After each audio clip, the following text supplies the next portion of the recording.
Assalamualaikum warahmatullahi wabarakatuh.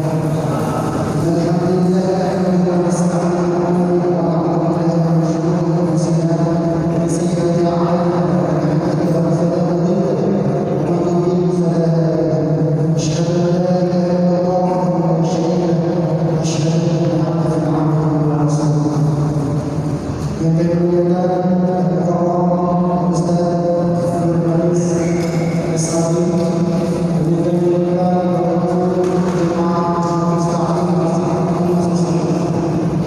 bersyukur kepada Allah Subhanahu wa taala atas limpahan nikmat dan rahmat yang sangat berlimpah pada malam ini. Allah bersama kita kenikmatan berupa nikmat dan kesempatan. Alhamdulillah kita bisa berkumpul berjihad bersama kembali di tempat insyaallah hadirin Bapak Ibu yang Allah. Pada malam ini kita kembali akan mendengarkan bersama-sama tausiah agama yang rutin kita laksanakan setiap malam. Yang dalam ini pada malam ini insyaallah disampaikan oleh Al-Mukarram Al-Ustaz Abdul Haris Al-Sabi. Jadi itu kita mendengarkan secara seksama berapa yang disampaikan kita memberikan ilmu kepada beliau.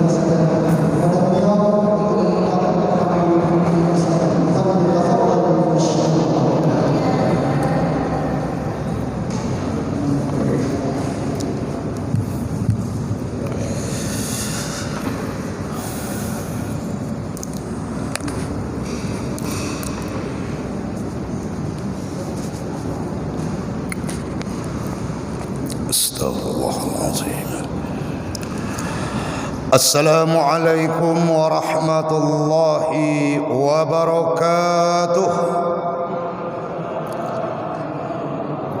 Bismillahirrahmanirrahim. Alhamdulillahi rabbil alamin.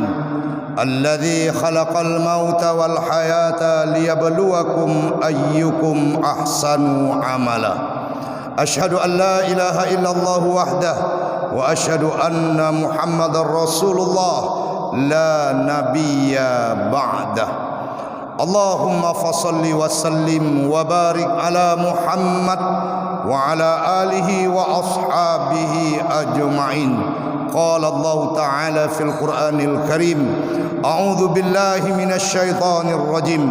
Ya ayyuhalladzina amanu taqullaha haqqa tuqatih wa la tamutunna illa wa antum muslimun. Wahai orang-orang yang beriman, bertakwalah kepada Allah dengan takwa yang sebenar-benarnya, dan janganlah kalian mati melainkan dalam keadaan beragama Islam. Amma ba'du. Qala Allah Ta'ala aidan, a'udzu billahi minasy syaithanir rajim. Walladzina hajaru fillah min ba'di ma zulimu lanubawwi'annahum fid dunya hasanah wa la ajrul akbar law kanu ya'lamun. Dan orang-orang yang berhijrah karena Allah sesudah dizolimi, Allah akan berikan kepadanya tempat yang baik, kehidupan dunia yang baik, dan Allah akan membalas dengan pahala yang besar seandainya mereka mengetahui. Surat An-Nahl ayat 41. Maha benar Allah dengan segala firman-Nya. Bapak-bapak, ibu-ibu, orang tua-tua kami, para alim, jamaah masjid mukhlisin rahimakumullah, bersyukur kita kepada Allah Subhanahu wa taala pada malam hari yang berbahagia ini. Dengan izin Allah kita dapat melangkahkan kaki, mengayunkan tangan untuk melaksanakan solat maghrib secara berjamaah, dan kita dikuatkan pula untuk duduk sejenak menunggu masuknya waktu solat isya. Semoga malam ini Allah menurunkan rahmat yang banyak kepada kita, sehingga jikalau ada kita yang sakit, Allah sehatkan sakit kita. Jikalau kita ada yang risau, Allah hilangkan kerisauan kita. Dan kita berharap pertemuan-pertemuan yang kita lakukan di masjid ini senantiasa pertemuan yang mendapatkan ridho dari Allah Subhanahu wa taala. Amin ya rabbal alamin. Bersalawat kita kepada Nabi kita Muhammad sallallahu alaihi wasallam dengan ucapan Allahumma salli ala Muhammad wa ala ali Muhammad. Bapak-bapak, ibu-ibu yang berbahagia, malam hari ini kita dalam suasana berbahagia karena kita berada pada tahun yang baru. Malam ini kita baru 7 hari masuk kepada tahun yang baru 1442 Hijriah. Tidak ada kita yang tidak suka dengan yang baru. Mobil baru, ibu-ibu suka? Mobil baru suka? Rumah baru? Suka. Suami baru? Ibu-ibu diam. Kalau bapak ditanya, mobil baru suka pak? Rumah baru? Orang rumah baru? Senyum. Kita berbahagia Bapak Ibu. Allah pertemukan kita dengan tahun baru 1442 Hijriah. Maka tema kita malam hari ini kemuliaan bulan Muharram. Bapak Ibu yang berbahagia, setelah diputuskan di dalam rapat Sayyidina Umar bin Khattab beserta para sahabat tentang penetapan tahun Islam itu dimulai dari peristiwa hijrah, sehingga tahun kita disebut dengan tahun Hijriyah, diambil dari kata hajaro, hijrah. Apa itu hijrah? Berpindahnya ke suatu tempat dalam rangka mendekatkan diri kepada Allah. Jadi tidak semua yang orang pindah itu disebut dengan hijrah. Ada orang Bapak Ibu, dia sengaja pindah di sekitar Masjid Mukhlisin ini.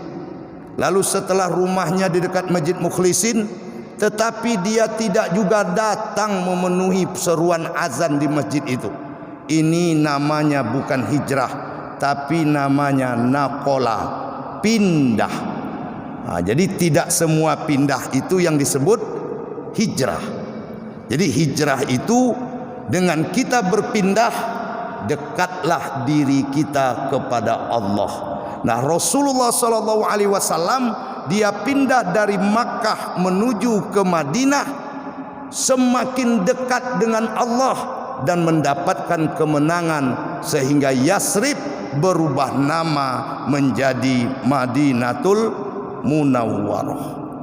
Lalu agenda kedua, dari bulan mana kita hitung penanggalan Islam ini? Karena Bapak Ibu yang dimuliakan Allah, bulan itu sudah ada sejak Allah menciptakan langit dan bumi. Inilah yang Allah katakan di dalam surah At-Taubah ayat 36. A'udzu billahi minasyaitonir rajim. Inna iddata syuhuri indallahi 12 syahra. Sesungguhnya perhitungan bulan di sisi Allah ada 12 bulan. Sudah ada bulannya, sudah. Nah, akan tetapi tahun yang belum ditetapkan. Nah, setelah ditetapkan tahun, diambil pendapat dari mana kita mulai. Maka terpilihlah kita mulai perhitungan bulan Islam ini dari bulan Muharram. Ini bedanya dengan penanggalan Masehi. Kalau penanggalan Masehi dimulai dari Januari. Disinilah para sejarawan mengatakan, kalaulah betul penanggalan itu namanya Masehi, yang diidentikan dengan Nabi Isa, tidak cocok bulan pertamanya Januari. Karena Januari itu diambil dari dewa bermuka dua. Kalaulah diambil dari kelahiran Nabi Isa, tentu awal tahun Masehi itu adalah bulan Maret, bukan bulan Januari. Nah, disinilah Bapak Ibu adanya pertentangan tentang Masehi itu. Nah, jadi diambil dari nama Januari. Apa itu Januari? Dewa bermuka dua. Jadi kalau ada jamaah Masjid Mukhlisin bermuka dua, panggillah dia Pak Januari. Jadi ibu-ibu punya kawan di asrama bermuka dua, di muka kita lain, di belakang kita lain, maka namanya Ibu Januari. Iya, Ibu Januari ini. Kenapa Januari? Bermuka dua. Nah, Bapak Ibu yang dimuliakan Allah, akan tetapi berjalannya waktu, Muharram ini berada di persimpangan bermacam-macam pemikiran. Apa yang saya maksud? Yang pertama, bagi orang-orang Kejawen, tahu orang Kejawen, Pak? Penganut Islam kepercayaan yang suka mencampur adukkan antara agama dengan budaya. Ini namanya Kejawen. Dia sholat juga, tapi jimat hobi juga. Maka mereka beranggapan Muharram ini adalah bulan panas, bulan memandikan keris, bulan untuk kita mandi kembang. Sehingga ada satu hal budaya yang sangat luar biasa di kalangan kaum Kejawen adalah apabila tiba bulan Muharram, mereka tidak mau menikahkan putra-putrinya. Ada ketemu, Pak? Ada ketemu? Ada tidak? Ada. Sudah rapat di bulan Zulhijjah. Kapan akad nikahnya? Nantilah Rabiul Awal. Loh, kenapa enggak Muharram? Kenapa enggak Safar? Oh, enggak boleh menikah di bulan Muharram, enggak boleh menikah di bulan Safar. Ini sangat bertentangan dengan makna Muharram itu. Jadi tidak ada bulan panas, Pak. Saya dulu pernah katakan tidak ada dalam agama kita angka sial. Angka sial angka berapa? Nah, berarti ada itu. Terlangsung katanya, Pak. Berarti kan ada itu. Tidak ada hari sial, tidak ada bulan sial. Yang ada waang sial, tahu enggak? Jadi enggak usah kita cari. Nah, itu orang-orang Kejawen. Kemudian yang kedua, ada lagi orang Syiah. Bagaimana orang Syiah? Mereka menganggap, Bapak Ibu yang dimuliakan Allah, bulan Muharram ini adalah bulan tempat menangis-nangis, bulan tempat meratap-ratap. Kenapa? Karena mereka menyangkut pautkan dengan kesedihan atas kematiannya Husain, cucu Rasulullah sallallahu alaihi wasallam.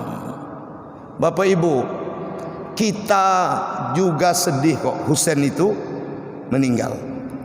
Ini kan unik, Pak. Nabi itu punya cucu dua, satu Hasan, satu Husain. Kalau Nabi mencium cucunya yang bernama Hasan, itu Nabi cium mulutnya. Ini ada pendapat ulama menceritakan seperti itu. Kalau Nabi mencium Husain, itu dia cium lehernya. Lalu Fatimah bertanya, "Bah, kenapa dua cucu Abah itu berbeda Abah cara menciumnya, menyayanginya?" Apa kata Nabi? "Aku mencium Hasan, bibirnya, karena cucuku ini nanti mati diracun." Nah, jadi makanya betul Hasan itu matinya diracun. Sedangkan aku mencium leher Husain ini, nanti dia matinya dipenggal lehernya. Ternyata benar, Husain mati di Karbala. Nah, orang-orang Syiah ini melakukan ritual, memukul-mukul diri mereka, menangis-nangis di bulan Muharram ini. Nah, itu yang kedua, Bapak Ibu. Nah, kemudian yang ketiga, orang yang berpikiran maju, mereka jadikan Muharram ini momentum untuk introspeksi. Sehingga kita lihat kemarin ada acara menyambut tahun baru. Mereka baca doa awal tahun, mereka baca doa akhir tahun, kemudian berzikir, menangis-nangis, bermuhasabah. Salahkah itu? Tidak, bagus. Nah, tetapi ingat, kita bermuhasabah bukan sekali setahun. Kita bermuhasabah setiap malam. Dan ini sudah kita lakukan tapi kita tidak menyadarinya. Kapan itu Pak Ustadz? Ketika kita akan tidur, membaca doa mau tidur. Coba Bapak Ibu lihat, apa doa mau tidur? Bismika Allahumma ahya wa bismika wa amut. Dengan nama Allah saya hidup, dan dengan nama Allah saya mati. Berarti setiap malam kita sadar bahwa kita akan mati. Nah, ternyata kita bangun lagi, belum mati kita, maka kita pun bangkit di pagi hari itu. Alhamdulillahilladzi ahyana ba'dama amatana. Segala puji bagi Allah yang telah menghidupkanku sesudah mematikanku. Makanya tidur itu disebut dengan mati. Berarti setiap malam kita sedang bermuhasabah bahwa kita ini akan mati. Nah, Bapak Ibu yang dimuliakan Allah, udah 3 kelompok ya. Jadi satu tadi kejawen menganggap Muharram bulan panas, sehingga dikenal dengan istilah satu Syuro. Yang kedua, orang Syiah menganggap ini bulan bertangis-tangis, bersedih-sedih. Orang-orang berpikiran maju dijadikannya untuk bermuhasabah. Lalu bagaimana Islam sendiri? Nah, Islam sendiri mengajarkan kepada kita, memberitahukan kepada kita melalui Al-Quran. Pertama, Muharram yang sedang kita lalui ini Bapak Ibu adalah bulan yang suci dari 4 bulan yang suci. Mana yang 4 itu? Zulqaidah, Zulhijjah, Muharram, dan Rajab. Jadi sekarang kita berada di bulan suci. Fi kitabillahi yauma khalaqas samawati wal ard minha arba'atun hurum dzalikad dinul qayyim fala tazlimu fihinna anfusakum. Telah ditetapkan Allah dari 12 bulan itu ada 4 bulan yang suci. Jangan kau berbuat dosa di dalamnya. Inilah petunjuk agama yang lurus. Jangan pernah kau berbuat dosa. Jadi Bapak Ibu yang dimuliakan Allah, ingat-ingat, malam ini baru 7 Muharram. Artinya kita sekarang berada di bulan yang suci. Kemudian yang kedua, dalam agama Islam, agama kita ini Bapak Ibu, Muharram ini bukan hanya bulan yang suci, tapi bulan yang paling mulia di antara 12 bulan setelah bulan suci Ramadan. Siapa yang mengatakan itu? Imam Hasan Al-Basri. Kata Imam Hasan Al-Basri, Allah telah membuka setiap tahun dengan bulan yang mulia, yaitu Muharram, dan menutup tahun dengan bulan yang mulia, yaitu Zulhijjah. Sedangkan Muharram adalah seutama-utama bulan setelah bulan suci Ramadan. Kenapa dia utama? Karena di belakangnya ditempelkan nama Allah. Al-Muharram Syahrullah. Bulan Muharram adalah bulannya Allah. Bapak Ibu, apa saja yang diletakkan nama Allah di belakangnya pasti mulia, Pak. Buku, kitab, Quran, apa namanya? Kitab, kitabullah. Buku kitab, tapi Quran kitabullah, ada nama Allah di belakangnya. Rumah, baitun, sementara Ka'bah disebut dengan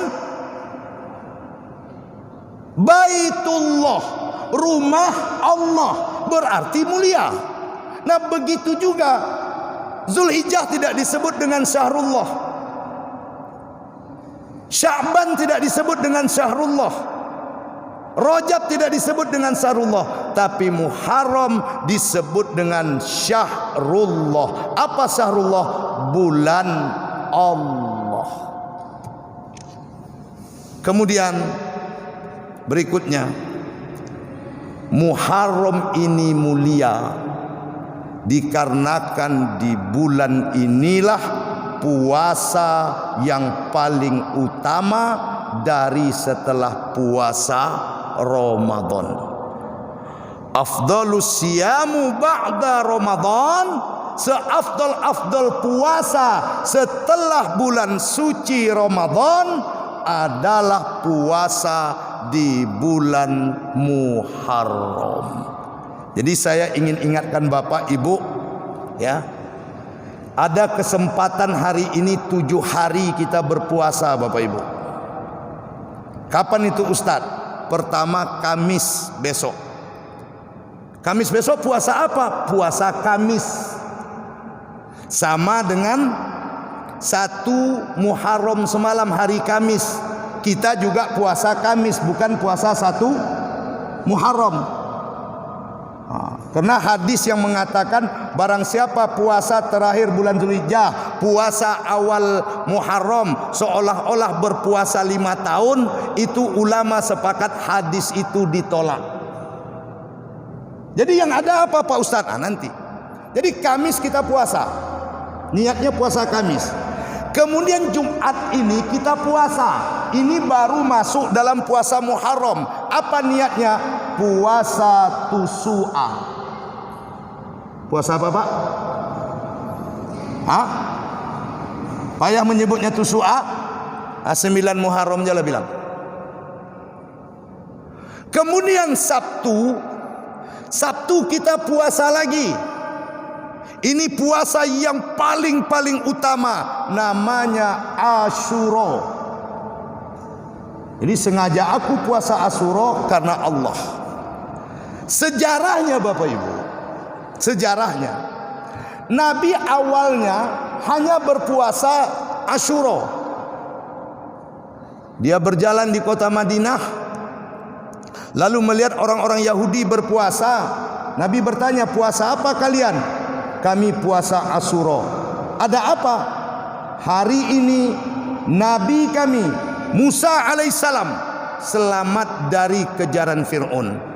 Oleh Nabi, kami lebih berhak untuk memuliakan Musa, maka kami pun berpuasa. Namun supaya tidak serupa dengan orang Yahudi, kata Nabi, tahun depan kita harus menselisihi mereka. Puasalah kalian 2 hari. Kalau tidak 9-10, kalau tidak 10-11. Jadi Bapak Ibu ini dimuliakan Allah, Kamis puasa Kamis, Jumat puasa Tusu'a, kemudian Sabtu puasa Asyura, Ahad stop. Kalau Bapak mau puasa lanjut boleh. Senin puasa lagi 12 Muharram. Puasa apa? Lagi-lagi puasa Senin. Kemudian Selasa tanggal 13, Rabu tanggal 14, Kamis tanggal 15. 3 hari ini disebut dengan Yaumul Bid, puasa hari-hari putih. Jadi punya kita kesempatan 7 hari untuk berpuasa. Bapak Ibu, berdoalah kepada Allah. Semoga Allah kuatkan kita. Karena saya pernah katakan, Pak, kenapa setiap ada peristiwa penting itu puasa, Pak Ustadz? Karena puasa ini memang lain dari ibadah yang lain. Sampai Nabi mengatakan asyamu junnatun. Puasa itu perisai dari berbuat dosa. Beda dengan solat, saya katakan.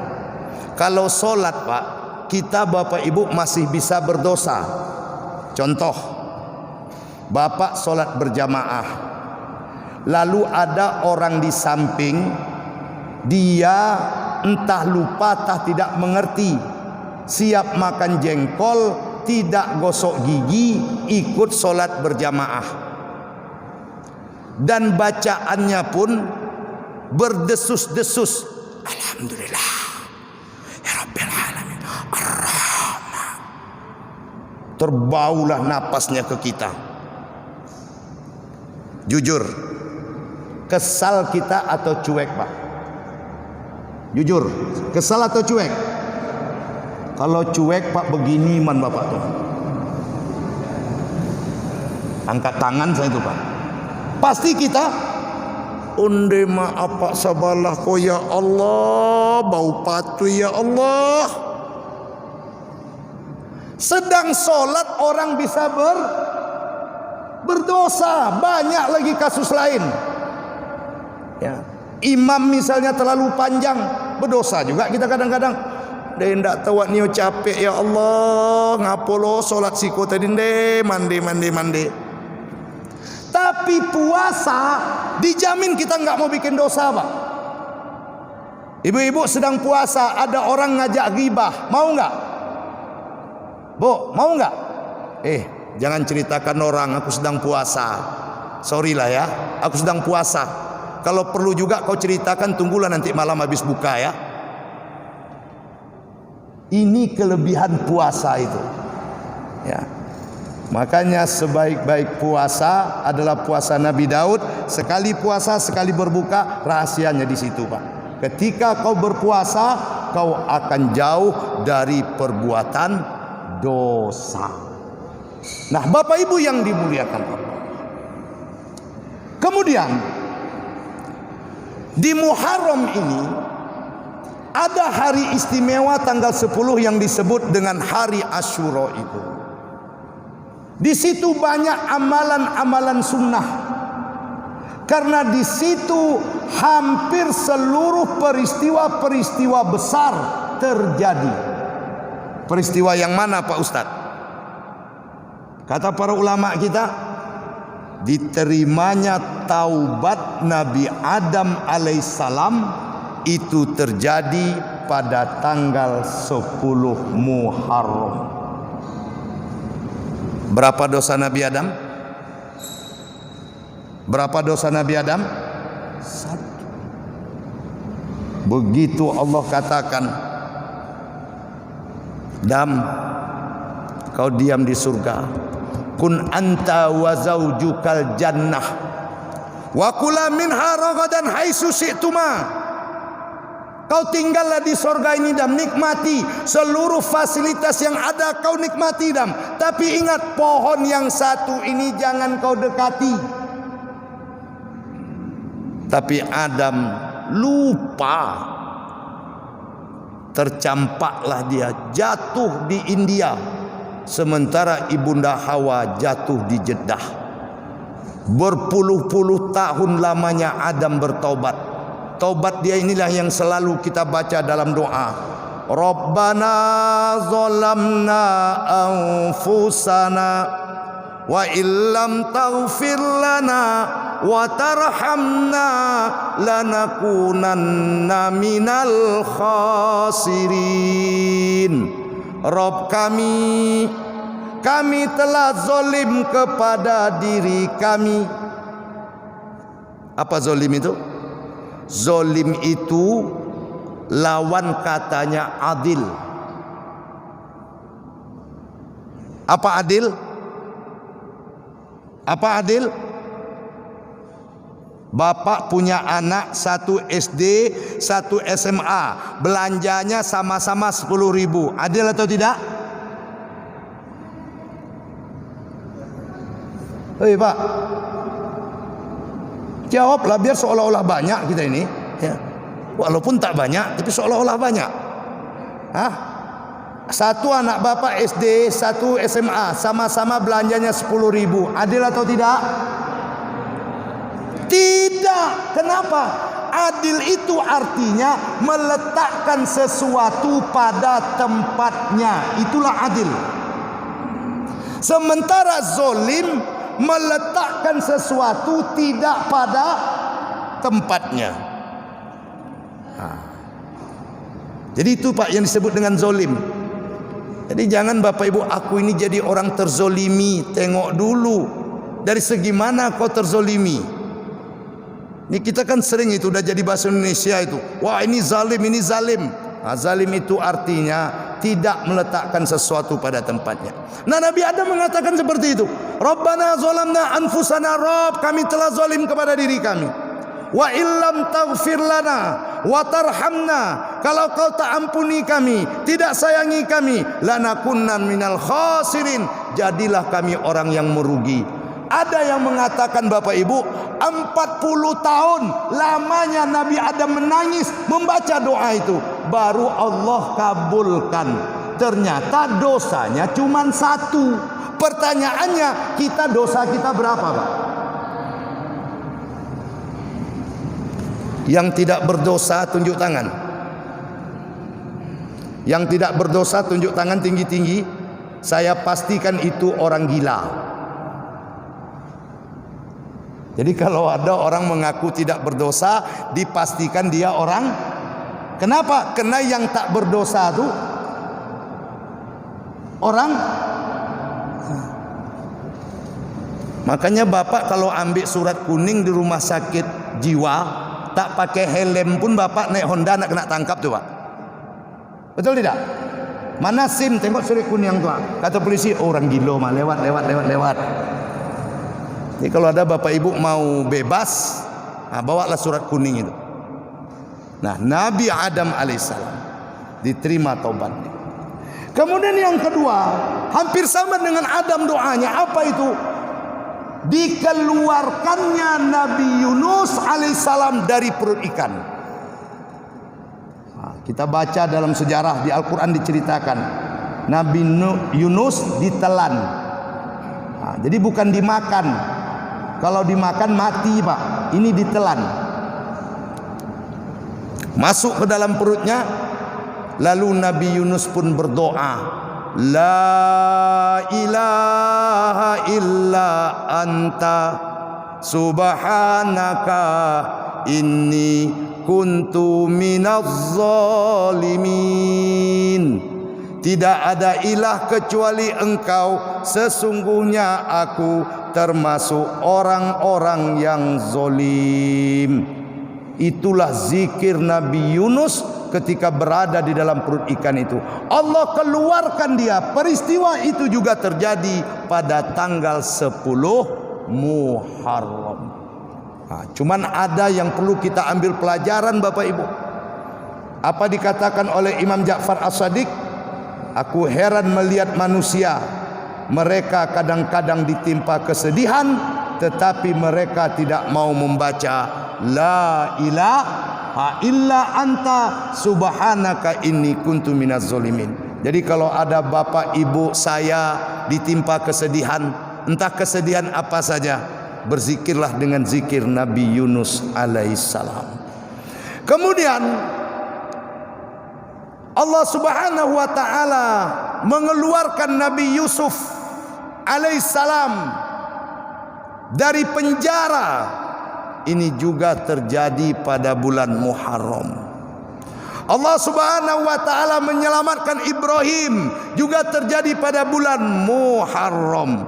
Bahkan Nabi Isa alaihissalam diangkat ke langit, itu juga terjadi pada tanggal 10 Muharram. Jadi banyak mereka-mereka itu mendapatkan kemenangan. maka kita pun mencari kemenangan itu. Nah Bapak Ibu yang dimuliakan Allah, setelah berpuasa Pak Ustadz, apalagi amalan kami memperbanyak belanja kepada keluarga Pak. Jadi khusus hari Sabtu besok, bagi bapak-bapak yang selama ini pelit sama istri, ya Bu, ingatkan suaminya itu, sunnah memperbanyak belanja. Jadi kalau biasanya bapak ngasih istri 50.000, hari Sabtu besok kasih 500.000. Nih belanja 500. Kok banyak Mas? 10 Muharram. Ini sahih Pak Ustaz, sahih. Memperbanyak belanja keluarga kita. Nah kemudian yang terakhir, memperbanyak sedekah. Ibu bapak yang dimuliakan Allah, kalaulah kita mulai di tahun yang baru ini dengan amal soleh yang begitu banyak, tadi Allah sudah janjikan kepada kita dalam surah An-Nahl ayat 41 itu, walladzina hajaru, orang-orang yang berhijrah. Apa tadi hijrah? Pindah kepada Allah dalam rangka mendekatkan diri kepadanya. Sehingga Nabi katakan, setelah ini tidak ada lagi hijrah tempat, nggak ada. Hijrah tempat itu hanya sekali ini. Lalu hijrah kita bagaimana? Wal muhajiri man hajara manah Allah. Hijrah kita hari ini meninggalkan apa yang dilarang oleh Allah. Ketika kita mampu seperti itu, la nubawwi annahum fid dunya hasanah. Allah akan beri kepada kita kehidupan yang baik. Wala ajrul akhiratu akbar.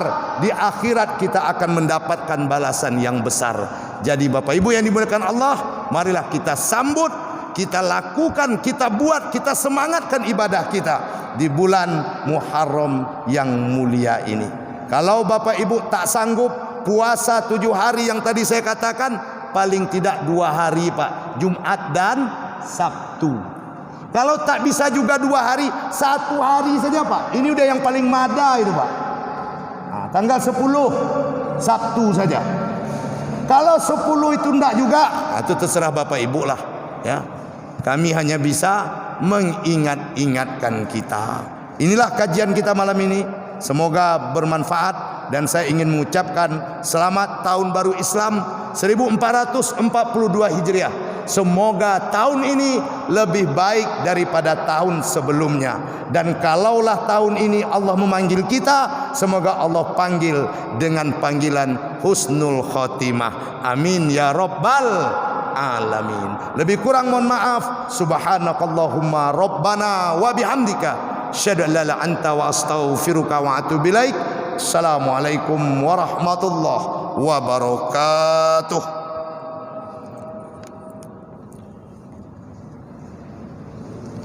Udah bunyi bel tadi.